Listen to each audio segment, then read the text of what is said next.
네, 안녕하십니까.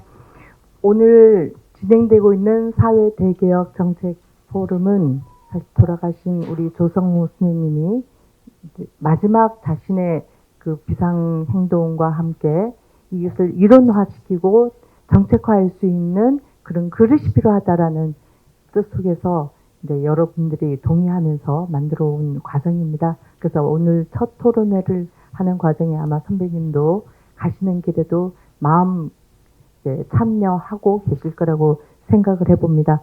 저는 이제 어제 조성호 선생님 이제 추모식을 갔다가 집에 돌아오는 과정에서 뉴스를 보면서 또 집에 돌아가서 밤에 뉴스를 이제 보면서 미국의 트럼프 2기 취임의 모습들이 정말 좀 더 과거의 1기 때보다는 더 실감 있는 두려움과 끔찍함이 들어오면서 한반도 이 지금 카오스 체제 속에서 우리는 무엇을 해야 하는가 하는 그런 고민을 했습니다. 그래서 뭐 지금 이번에 이제 트럼프 당선에 상당한 중요한 견인차의 역할을 한 것이 아시다시피 미국의 그야말로 노동자층, 중남미 계열의 라티노라고 말하죠. 중남미 계층의 남성 노동자들이 가장 큰 힘을 합쳐줌으로써 기층들을 더 지난 시기보다 더 움직이게 했다라는 점. 그래서 과거에 오바마가 과거에 됐을 때 그야말로 민초들의 어떤 항거로서 저항으로서의 그런 운동 속에서 됐던 그런 힘들이 그야말로 미국에서도 분화되어져 있는 그런 현실을 목격을 하면서 과연 우리 한반도는 지금 우리는 어디로 가야 하는 것인가? 탄핵은 정말 우리가 이 자리에서 아까 이제 안병진 선생님께서 희망의 메시지를 그래도 어려운 속에서도 주셨지만 이뤄낸다고 생각을 한다면 그것이 끝이 아니다. 왜냐하면 2017년 문재인이 왔을 때 우리에게 주었던 배신감과 좌절감, 그것은 정치적인 좌절감은 또 한편으로서의 민주주의에 대한 허무주의를 만들어낸다라는 생각을 해봅니다.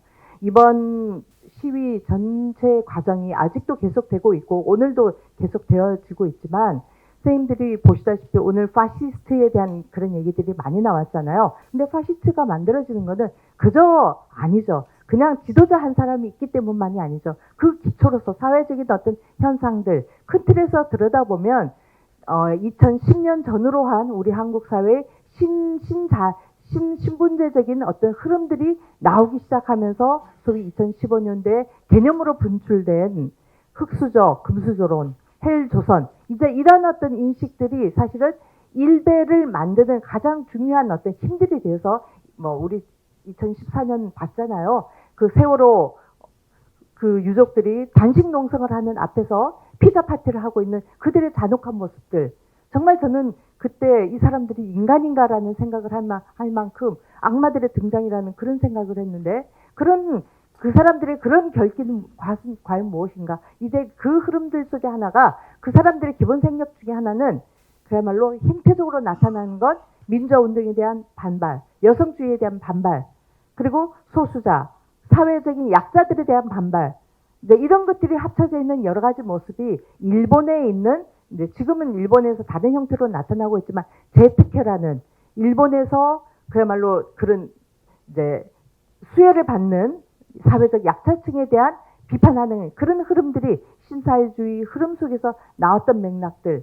이제 그 속에 또한 이번에 과거의 태극기 부대와 분리돼서 나타나 있었던 이들이 이번에 태극기와의 합쳐짐. 이 태극기와의 합쳐짐에 가장 큰 또 역할을 한 것은 우리가 알다시피 정광훈으로 대표되는 그야말로 종교 세력들의 합작. 이런 것들이 청장년을 앞장 세우면서 태극기가 밀고 나가는 그런 힘들이 되어 있고 우리 한국에서의 주류 지배층들, 뭐 과거에는 우리는 아주 단순하게 얘기했습니다. 친일, 반민족 행위자들, 뭐 그러면서 그것이 매판하고 관련지어서 설명했지만 그런 자본주의 큰 틀에서의 자본주의 한 흐름과 이런 보수주의 파시즘적인 이런 흐름들이 조응되는 이런 과정 속에서 파시스트 세력이 2016년, 17년과는 저는 다른 어떤 흐름들이 이미 우리 사회에서 자리 잡혀 가고 있는 그런 불길함을 느낍니다. 그래서 안병진 선생님께서 얘기했던 파시스트를 그냥 코로는 몰아내야 된다. 그 말은 한편으로는 사실 사회학적으로는 어려 보인다는 생각이 듭니다. 그러나 그렇게 노력하는 것은 학자의 눈에는 안 보이지만 민중들은 해나가는 것들을 우리가 하나하나 지금 보완하고 있는데요. 그는 운동의 힘이 증폭되지 않은 한은 또한 역설적으로 그들은 민주화 세력들을 오히려 가둬놓자라고 얘기할 겁니다. 근데 민주화 세력이라고 말하지 않죠. 그들의 용어로 반국가 세력들을 가둬놓자라고 얘기를 할 겁니다. 그 속에서 사실 민주를 가지고 우리가 싸우는 과정 속에서 우리가 새로운 담론으로 정말 공화주의를 가져갈 수 있을 것인가라는 자리가 저는 이 자리의 큰 맥락이라고 생각합니다. 우리 헌법 1조에 대한민국은 민주공화국이라고 말했던 건 1948년부터입니다. 물론 거슬러 올라가면 대한민국 임시정부로부터 시작되는 것이라 할지라도 그것이 새롭지 않습니다. 그럼에도 불구하고 새롭게 우리가 써야 되는 이유가 무엇일까요? 왜 새 공화주의를 얘기해야 되는 것일까요? 라는 그 질문을 저는 제일 먼저 던져봅니다. 그리고 지금 뭐 아시다시피 12월 3일 날 그 내란 쿠데타 속에서 거리로 나왔던 한밤중에 거리로 나왔던 시민으로부터 지금까지 계속 탄핵 지지하면서 탄핵 결정 그리고 새로운 사회에 대한 어떤 염원을 하고 있는 이런 민주화 세력들이 갖는 어떤 희망 속에서 그들이 기본적인 희망은 일상으로의 회귀입니다. 평범한 일상으로 돌아가고자 하는 희망은 정말 새로운 공화국, 새 공화국에 대한 그런 어떤 지금 이 자리에서 말하는 이 자리에 계신 프로에 계신 수많은 사람들이 바라는 그 사회들하고 어떻게 맞닿아 있을까요? 평범한 일상으로 돌아가겠다는 것이 미래로 나가자라는 얘기를 아까 이제 여러분들이 하시고 이희령 선생님도 하셨지만 그렇게 가능하게 만드는 것은 동기화를 해내야 됩니다. 이런 이 전문가들이 학자들이 주장한다고 해서 저는 되는 것은 아니라고 생각합니다. 그들에게서 동력을 불어넣고 그것이 희망이 될 수 있는 것. 그래서 그것이 정치 연합으로 가든지 어떤 힘으로 가든지 그런 것이 가능하게 하려면 그건 좀 더 섬세하게 방법론적으로 매뉴얼적인 차원에서 또 한편으로 마음을 움직이는 힘으로써 이 새 공화국이 왜 우리가 평범한 일상으로 안온한 평화로운 일상으로 가는 길인가라는 얘기를 해내야 됩니다. 그렇지 않으면 앞으로 더욱더 길어질 이게 새로운 정말 탄핵이 돼서 대선을 치른다 해도 저는 만만치 않은 그런 우리의 지금의 조건들의 현금의 조건들을 그대로 남아있는 거라고 생각합니다. 두 번째는 저는 시스템에 대한 근본적인 회의를 가져봅니다. 과거에 돌아가신 노무현 대통령도 시스템을 제대로 만들어내면 사람이 바뀌어도 시스템은 간다라고 얘기했습니다. 정말 그때 그 말을 믿고 싶었습니다. 그러나 그건 너무도 순진한 것이고 시스템은 그 일정한 정도 우리가 위험사회를 생각하듯이 우리가 과학기술 지금 현재 과학기술 기반 시대입니다. 과학기술이 우리에게 항상 이론만 주나요? 과학기술에 우리는 인간은 아직도 그것이 가지고 있는 문제를 충분히 알 수 없는 과학기술은 그 자체의 것이지 과학기술을 인간이 컨트롤할 수 있는 것은 너무도 제한적이라고 생각합니다. 단추를 눌렀을 때 나타나는 그 현상들은 실수 때문에 오작동 때문만이 나타나는 그러니까 어려움이 아니라는 거죠. 지금 현재 기후위기와도 관련이 있는 거잖아요. 지구온난화를 우리가 그치게 하겠다는 열망이 오히려 지구온난화를 더 가중시킬 수 있는 그런 조건들 그 속에서 우리가 위험사회를 생각을 해본다면 우리가 만드는 시스템이 제대로 작동하기 위해서는 끊임없이 저는 사람의 문제를 얘기해야 된다. 그래서 그것이 공화주의건 민주공화적이건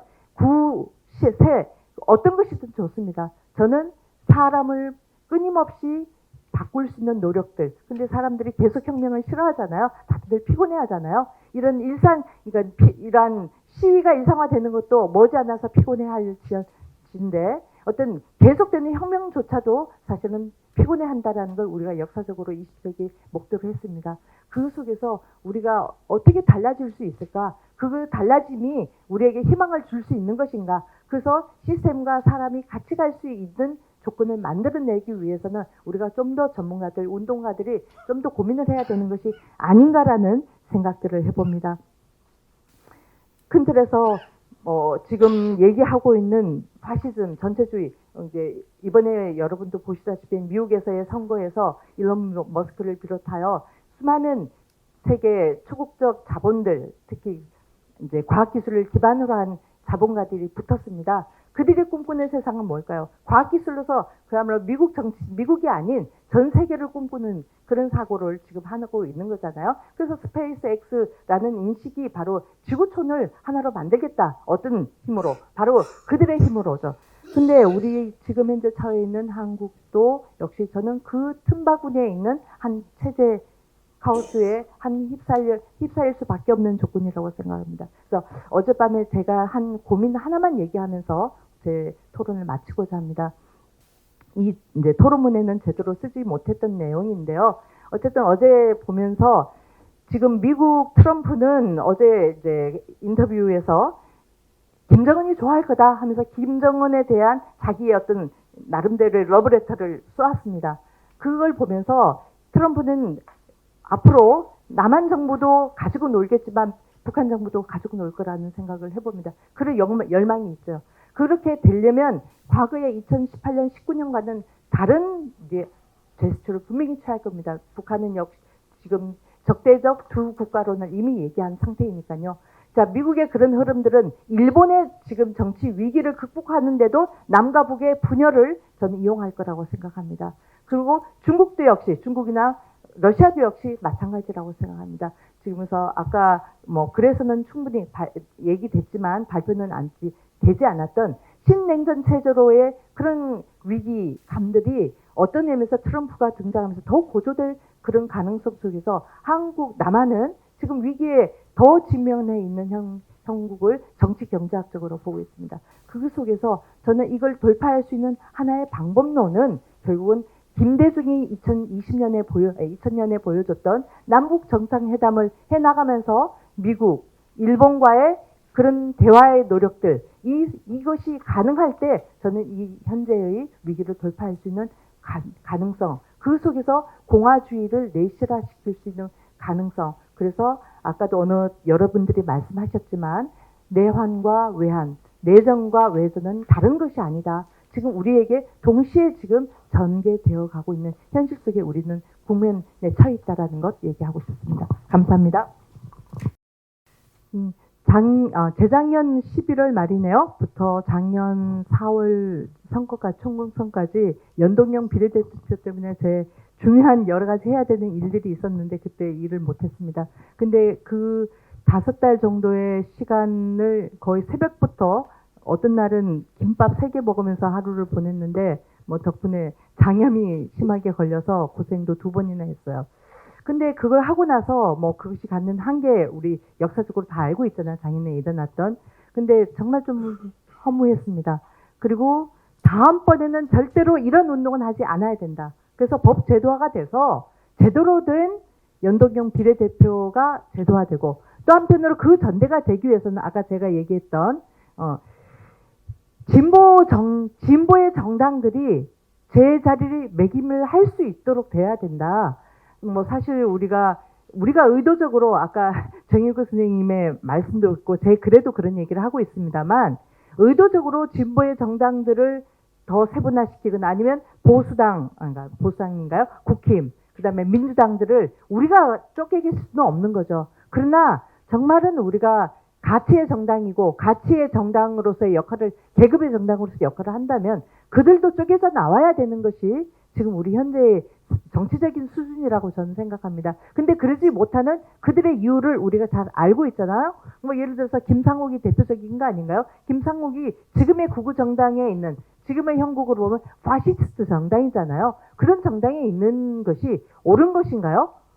뭐 옳다 그르다를 떠나서 너무도 비현실적인 일들이 현실화되고 그리고 민주당도 들여다보면 수많은 이게 색깔들을 가지고 있는 사람들이 한 목소리를 낼 수밖에 없는 그렇지 않으면 공천으로부터 시작하여 목소리를 낼 수 없는 현재의 작금의 우리 현실들 속에서 진보의 정당들이 이렇게 허물어져 있는 이런 상황에서 민주당을 견인할 힘마저 없다라는 것을 보면서 제가 사실은 인간에 대한 얘기를 한 겁니다. 저는 시스템 잘 만드는 거 필요하다. 이제는 공화의 가치를 좀 더 높여야 되는 것이 제왕적 대통령제를 우리가 그걸 그냥 대통령이 권한이 많아서 2000여 개의 공직자들을 최고의 고위 공직자들을 선임하기 때문에 문제야라고 말하는 건 논리적으로나 정치학적으로 말이 안 되는 거죠. 그럴 때 공화주의적 가치를 얘기한다면 그것을 설명할 수 있는, 납득할 수 있는 기초와 이론과 방법론을 가질 수가 있는 거잖아요. 그런데 더 중요한 거는 그 제도화되는 어떤 현실들이 자발적으로 자원화돼서 인간하고 따로 가는 그런 상황들. 그래서 사실은 우리 현재 현법에서도 국민주권, 이제 새로운 용어로서 시민주권이라고 얘기해야 되겠죠. 시민이 주권할 때, 아까 이제 제일 처음에 우리 한반도 중립화 운동을 얘기하셨던 선생님처럼 민주주의가 그냥 절차적인 방법론만을 얘기하는 수식어가 아닌 실제로 국민들이 주권 재민으로서의 의미화가 될 수 있는 조건. 그럴 때 저는 공화주의와 만날 수 있다라는 생각을 해봅니다. 그래서 저는 우리가 민주주의 공화국이다라는 아무리 선언을 해봤자 소용이 없다. 그 사람들이 잠재해내고 그걸 의미화되고 그것을 큰 틀에서는 참여민주주의건 수기민주주의건 이것들이 살아있을 수 있는 제도화되는 어떤 시스템들이 움직일 때 그거는 지방분권, 중앙으로부터 지방까지 가능한 시스템을 만들어낸다는 생각합니다. 지금 이 상태에서 저는 지방분권 반대합니다. 더 많은 분권 반대합니다. 왜냐하면 토호들한테 온갖 기회들을 다 줄 거거든요. 그래서 지금 상태에서 신재생 에너지 기업들을 지방한테 나눠준다면 허인혜 선생님 많이 해보셨겠지만 정말 지역에 있는 토호들이 그런 사업들 다 꿀꿀꿀꿀 삼키는 어떤 조건을 만듭니다. 이럴 때 공화주의적 가치, 그러니까 시민 주권적인 가치와 절차적인 방법을 만들어내지 않는다면 저에게는 그런 기회가 공연불이 될 수밖에 없는 그런 위기들을, 그래서 저는 사람의 얘기를 했던 겁니다. 이상입니다.